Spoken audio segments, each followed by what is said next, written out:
বিক্রি করব। অবিরাম বর্ষণ ও পাহাড়ি ঢলে সিলেটের 9টি উপজেলায় বন্যা দেখা দিয়েছে। এর মধ্যে কোম্পানিগঞ্জ, গোয়াইনঘাট সহ বিভিন্ন এলাকার সড়ক যোগাযোগ সিলেটের সাথে বিচ্ছিন্ন রয়েছে। এদিকে গত রাতে সিলেট নগরীতে সুরমা নদীর পানি উপচে নগরীর বিভিন্ন স্থানে বন্যা দেখা দিয়েছে।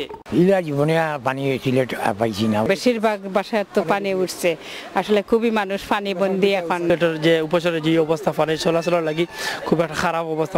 পানি তো অলমোস্ট হাঁটু থেকে কোমর পানি পর্যন্ত হয়ে গেছে। 2টা তনে পানিটা বাড়ছে আর সকাল পর্যন্ত কন্টিনিউ করে আমরা গর্তনে বাড়িতে পারলাম না। খুব উদ্বিগ্ন, যদি আবার মেঘ দেয় তাহলে পানিটা আরো বৃদ্ধি পাবে।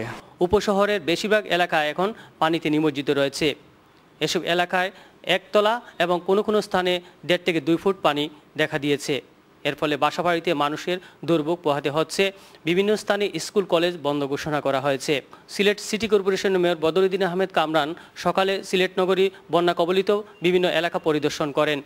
রাত থেকে বিশেষ করে এই যে পাহাড়ি ঢলের কারণে মহানগরীর অধিকাংশ ওয়ার্ডগুলোই প্লাবিত হয়ে গেছে।